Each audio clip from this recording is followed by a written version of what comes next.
Making a difference over the decades in his hometown. Friends are discussing the impact of Pastor R.J. Washington. Heaven has gained a great angel there, a great member of the angelic host there, but our city, Jacksonville, lost a great giant in the faith. What will the city and the region gain with a new state budget? Local lawmakers joining us with their thoughts. And the only member of the Florida cabinet in the run for higher office so far, Adam Putnam, discusses his early support and the reason he's running on This Week in Jacksonville.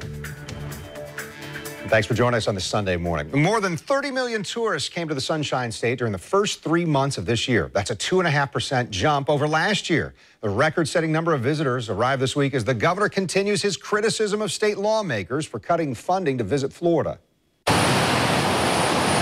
Stop at any rest area in Florida, and you'll likely see cars with out-of-state plates. This year already, Florida has seen more visitors to the state than ever before in this time frame.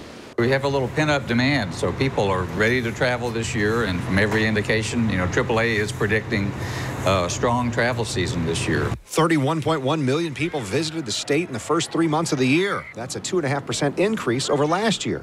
And Governor Rick Scott says those numbers mean Florida should continue investing more in tourism marketing. He tweeted this week, attributing the growth in tourism to the funding of Visit Florida. Scott has criticized the legislature for cutting Visit Florida funding by 2/3, saying it puts the industry at risk.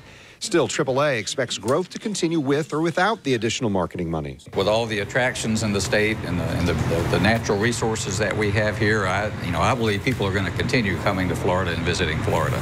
Once they come once, they're going to come back. Not all the news is good. Overseas tourism dropped for the third straight quarter. Canadians traveling to the state also fell. And visitors from our northern neighbor, they've dropped 9 straight quarters. Visit Florida says the lack of funding will make it harder for the state to compete with other tourist destinations like California and could possibly lead to the state losing billions of dollars in revenue. Once the legislative session finished, the budget went to the governor's desk and then some intrigue ensued. What would he veto? What would he keep? Well, we're going to talk about it. Joining us this morning, local members of the Florida Senate, Audrey Gibson and Aaron Bean. Thank you so much. And I would ask you maybe to weigh in. Where do each of you stand on Visit Florida and I guess specifically the impact those marketing dollars make on tourism? Well, and thank you so much for having me. And I think that Visit Florida has an important role to play in enticing and encouraging people to our state. The issue is, what is the figure to do that? And I support Visit Florida. I support funding for Visit Florida, but not at $100 million. I don't think that's the right number. And some of our data, I think we need to look at more closely to see how much we should actually invest in our advertising. Senator Bean, what are your thoughts? Yeah, first of all, Kent Justice, it's a pleasure to be with you. Senator Gibson, it's always a pleasure to be with you. She is absolutely correct. We don't know the number. It's probably not as high as 100 million, but what you've just seen is testimony that advertising and the science of bringing people to Florida works, and it costs money. And as a result, we get literally billions of dollars in tax revenue because of these folks coming. So reform is probably needed. I know there's some crazy examples of how Visit Florida has spent money in the past, but I think with reform and a budget to continue to advertise Florida is the right combination to keep tax dollars coming. Canadians spend much more money when they come here. European visitors come in. When that's down, then you're going to see that affect our bottom line. Advertising works. We need to continue with reform. Yeah, and it was interesting that the House initially said, let's just cut that and enterprise Florida. I want to talk a little bit about education. House Bill 7069 has been called a sweeping education reform bill. There's also been pressure on the governor to veto this. So this seems where maybe Republican governor could work with Democrat groups and groups that line up that way, maybe the teachers union. Would either of you help make sure that if the governor vetoes it, it stays that way? Or do you support this education bill? Well, there are good and bad things in 7069, which is the unfortunate circumstance where multiple bills were stuck in one bill. And for half, I guess you could say, half is good, half is not so good. And when the sponsor of the bill himself votes against it, you got to know there's something wrong with it. And in a bipartisan vote, the bill was able to make it just by it was one vote short of failing.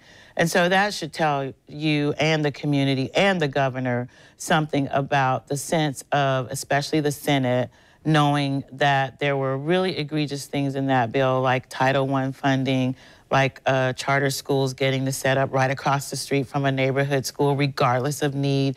Many things in it that are detrimental to communities and children, I think.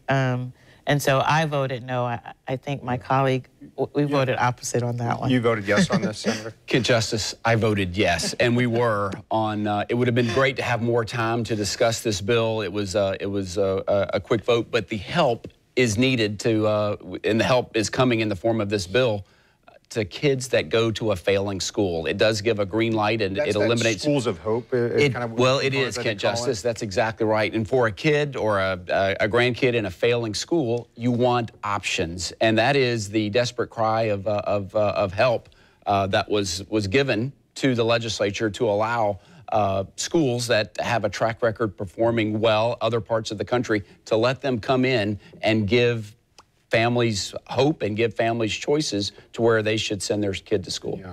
Senator Gibson really wants to jump in on this, don't you? And I do want to get to that other topic about marijuana. The hope is in our public education system, period. And the funding structure that we have, I think we need to look at differently. We can't take a cookie-cutter approach to our public education system around this state, actually. And I think there is a place for an increased per pupil spending depending on grade level, depending on several other circumstances, with maybe a reduction of per pupil spending at a certain grade level. There are critical times, way to get at it, right? And that is not giving our tax dollars to private corporations to come in and just set up and undermine schools, neighborhood schools. I don't mean to cut you off, but they would be not-for-profit management corporations that have track records across the nation. But we want choices for kids. In years past, and listen, I love public schools. We need a strong public school system, but I know public school is not the answer for every kid. We want choices. If you have a kid, or if one of your family members is forced to attend a failing school, that's horrible. We want to bring options, and that's what this bill does. We will see if it survives the veto pen. So where we're at in terms of timing for this segment, I need you to be really brief here, like a minute left in our segment. What about medical marijuana? There's an amendment saying we should go forward. The legislature did not come up with rules for this. So do we need a special session in order to work this out? Thank you very much. We need to get it done. We need to get it done. The public said get it done. It's centered, and this is where the disagreement started. How many dispensaries should be out there? Should it be every shopping center have 4 or 5, which is some places in California and Colorado? I think there needs to be a reasonable number. But should we get it done? We need to get it done, whether it's a special session or we're going to be in committees. We're going to be coming back in committees this September. Favor of special session, Senator? I'm in favor of a special session because 71% of the people voted for the amendment. They want access, and we need to figure that out. The issue shouldn't be so much about the House wants 100 dispensaries, the Senate wants 50. I think there's a formula that relates to mileage and the persons within a certain mileage range, not even just regional,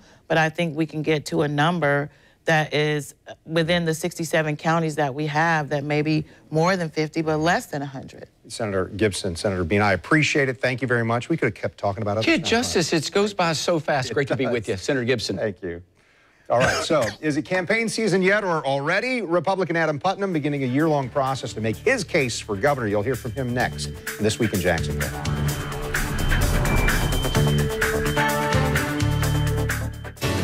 Low on cash and credit?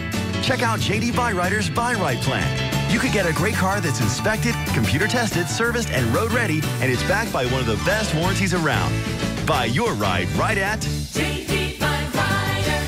Hi, I'm John Day. I'm a retired Navy captain, and I've lived here in Burke, Virginia for about the last 15 years with my family. It was the Naval Academy where I first heard about Navy Mutual. There's a lot of decisions that service members have to make. We have a special needs son. My wife was very ill at the time. We needed some counseling and some help. Their mission is dedicated to taking care of its membership. Navy Mutual is just a winner hands down. Firehouse Subs was founded by 2 firefighters over 20 years ago. And once a firefighter, always a firefighter. So they've seen to it that a portion of your purchase at all U.S. Firehouse Subs locations now goes toward providing life-saving equipment for first responders. And one more thing, they make awesome subs. Now get any of our 10 specialty subs in a new small size, each under 500 calories. Big flavor, small subs, starting at $3.99. Firehouse Subs, founded by firemen.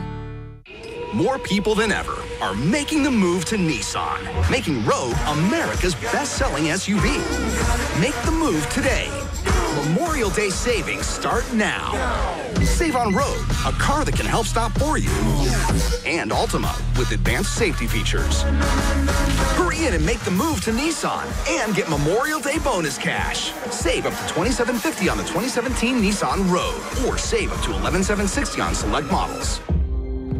UM is short for under or uninsured motorist coverage, and you need to look at your insurance policy to make sure that you have UM coverage, because it's the only thing that's going to protect you if you're hit by someone who doesn't have any insurance or has very little.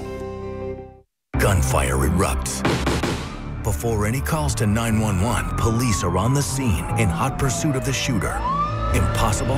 Not anymore. It's about 45 seconds by the time it's hitting the cops' computers and telephones. The invisible detective coming to local communities.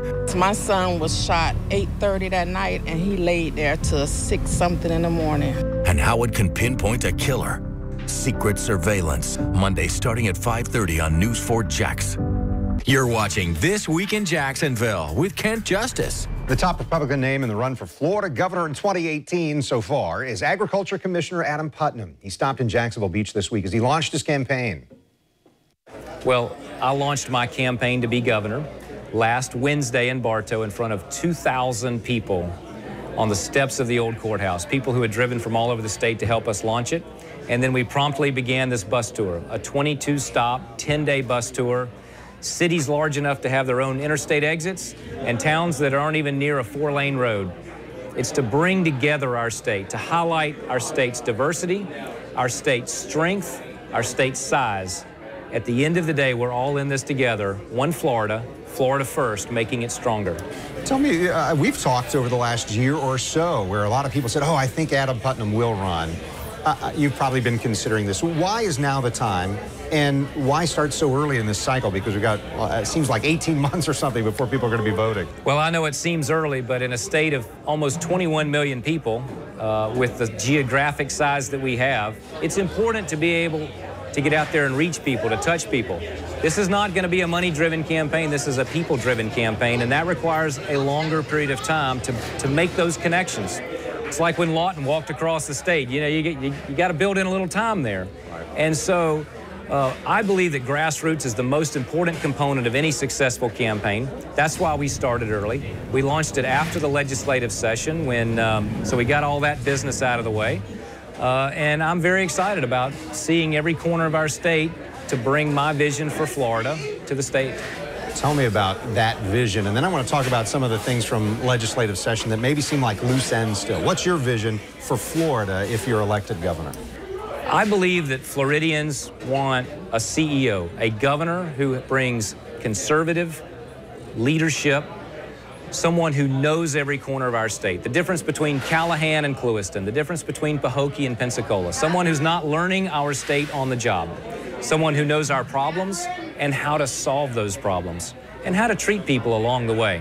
As a farmer, I am a pretty tight guy. I know what to do with duct tape and a pocket knife. I know how to squeeze a dime and get 3 nickels. But as someone who has served on the state's cabinet, I also know how to manage crises, whether it's a 150,000-acre wildfire on the Florida-Georgia line or the aftermath of hurricanes that hit our state. All of those things together make me the most prepared candidate to lead our state. We have to make education a priority, job training a priority. I'm the product of Florida's public schools. My children are in our public schools. If we're going to build a stronger Florida for the next generation, We have to invest in education. You talk about education right now. The state lawmakers have put forth a budget, and it's got education money, of course. That's really kind of in play right now because a lot of folks are saying, please, Governor Scott, veto this or change this. What would you do in this crisis situation right now for state governance? What would you do with the education funding and that big bill that's out there? You know, I'm pretty frustrated with that big bill. It was put together in the dark of night. Not only did the public not see it, members of the legislature didn't see it until it was dropped on their desks and they were told to vote for it. That's not the way that we're going to build consensus on a better education system for our kids. We need to empower parents to make the right decision for their individual child's needs. We need to get Washington out of our education system. I told the story here today of a situation where I asked my son how his day had gone and what had been on his test, and he told me. The next day I was touring a completely different school, and I commented to the principal that my son had told me how his test had gone, and she said, he can't tell you that. That's against the law. That's the dumbest thing I've ever heard. What kind of law prevents a parent from asking their child what they were asked on a test in school? That's the kind of foolishness that people have had a belly full of. And that's the kind of stuff that I'm going to change as governor. Commissioner, are we at the right level for funding? I know that there was ostensibly an increase in funding, but it amounts to maybe $25 per student. We've shortchanged education. It's important that we make the investment. We want to attract and retain great teachers in our education system. Teachers don't go into education for the money, but that's not an excuse not to pay them. It's important that we empower the local districts to make the right decisions for their districts. So what Duval needs is different than what Baker County needs. That's a decision for the school boards to be able to adjust that funding to meet the needs of their students. For some, it may be teacher recruitment and retention. For others, it may be facilities. For others, it may be technology. We've got school districts in Florida that can only put 3 or 4 students at a time on the computers because that's how many are on the internet. So this is the 21st century, and we're the 3rd largest state. We can do better than that. Yeah. What about this constant conversation we've had the last several months about funding to market the state, market it to business, market it to tourists? Enterprise Florida, Visit Florida. How would you handle those programs? Well, there are elements of those programs that are indefensible. So don't defend the indefensible. Don't defend a secret $1 million contract with Pitbull. Don't defend somebody hiring an agency to market to Syria. That's just crazy talk. But marketing Florida for our #1 industry is important. Let's face it, if you stop marketing Florida for tourism, Orlando's going to be fine. Miami's going to be fine. St. Augustine? Maybe not. Fort Myers? Probably not. The entire Panhandle? They need to market. So our secondary markets are the ones who are going to be punished if Florida says, we're not going to sell Florida anymore. We've always sold Florida. I mean, from day one, we have marketed our state to the world. And with millennials and shifting demographics and getting online and buying the cheapest plane ticket to anywhere and everywhere, they don't have to come to Florida. There are other places that have sunshine. There are other places that have water. We can't take that for granted. Complacency is bad for our economy. One of the things that has been important to you as the Commissioner of Agriculture's water policy. I know that the Senate pushed through, the legislature pushed through something with Lake Okeechobee and this reservoir. Are there other things that you see need to happen for the state in terms of conservation or the environment? There is. I've always said, and water has been my passion forever. The state needs a statewide water policy. For 25 years, our water policy has been Everglades policy. It has shortchanged the St. John's. It has shortchanged the Swanee Valley and our first magnitude springs. Apalachicola Bay is in a free fall. Tampa Bay is being used as a backup sewer system by some municipalities. Water is Florida's golden goose. We need a long-term, statewide, comprehensive policy for water supply and water quality improvements. A minister in the area gone suddenly from Northeast Florida. Fond memories about Pastor R.J. Washington. Next on This Week in Jacksonville. Beloved actor Alan Thicke's widow speaks out. Next, Inside Edition, the eerie premonition from a psychic before Thicke's tragic death. It just didn't feel real that he was gone. Watch the next Inside Edition. Monday at 7:30 on Channel 4. So my 7-iron would be better, you think? I would at least keep it out of the water? Our history is not the same old story, especially midweek with lodging up to 30% off. And you don't have to fight for tea times. So I want my glasses to be unique. My girlfriend loves artists. And I need a conservative pair because her parents hate artists. Get up to 40% off a second pair of glasses. Schedule your eye exam at pearlvision.com. When you slip and hurt yourself at a business, we find that oftentimes these stores have a history of being dirty. Think about the dirtiest store you know, and we're probably thinking of the same one. If you slip and fall and hurt yourself, do two things. Take a picture of the accident scene and request in writing the videotape from the store. If they don't give you the videotape, that letter will be a great advantage should your case go to trial. Visit forthepeople.com for more information. Morgan & Morgan, for the people.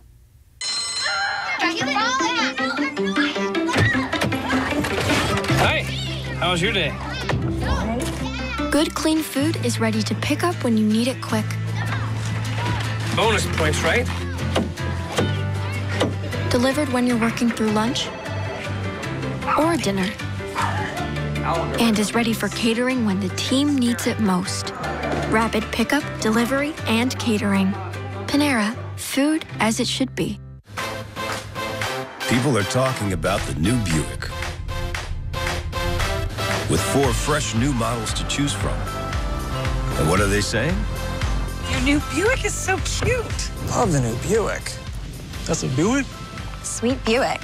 Experience the new Buick. Current lessees, switch to Buick and get this low-mileage lease on this 2017 Buick Envision for around $269 per month. Get back to being yourself. Back to smiling and laughing again.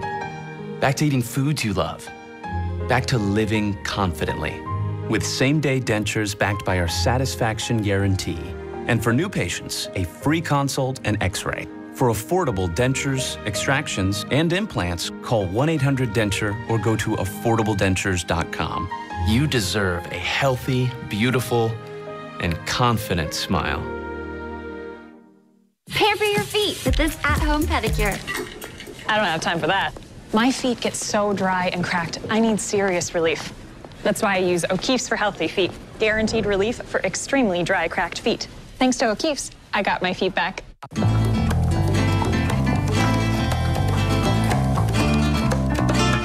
Our history is not the same old story, especially midweek with lodging up to 30% off and plenty of parking. Pastor R.J. Washington died this week. I spoke with another local minister who remembers Washington as a man above reproach. I met him years ago upon returning to Jacksonville. I came back to Jacksonville in 1995. Just found him to be the most humble, authentic guy I'd ever met. And to the point that I kept saying to myself, there is no way this guy is like this all the time. But whenever we talked, whenever we passed each other in the airport, it was always the same. He was the same every day consistently, just humble, authentic, never took himself too seriously. And I think that was part of the secret of his success. There are some people who maybe not had been in the same place at the same time, but they saw him on TV. Yes. They had heard about him. What they saw on TV, was that the same too? It was, and it's funny because 95% of the places I would travel, I would always get asked, that R.J. Washington fellow. I'd say, yeah, he's a friend. Yeah. Do you know him? I do. Is that the way he is all the time?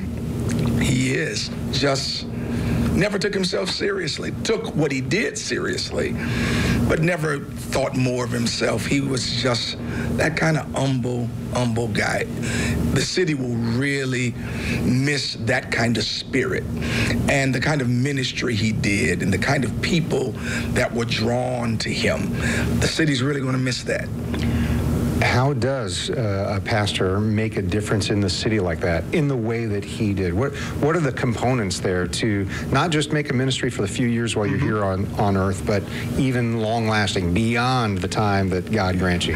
I think his honesty and transparency connected him to so many people beyond the city that poured into that ministry that allowed it to grow as it did. I think that's really the secret, when you don't put yourself above the people you're trying to minister to and let them see that you are just like them, with struggles, with successes, with ups and downs. And that was the way R.J. was, and it just drew people to him in a day and time where ministers are looked at with a jaundiced eye. He was so transparent that people just trusted him. Well, and I think maybe what those folks asking you questions about might say, wait, it's too good to be true. Exactly, maybe, right? And that's exactly what it was. There's no way this guy's that nice. And I'd say, oh yeah, he always that nice. I've never had one person ever say a negative word to me about R.J. Washington, ever. If they've ever met him, one conversation, they'd say, now, is he really that way? Absolutely. He's that way. His wife's that way.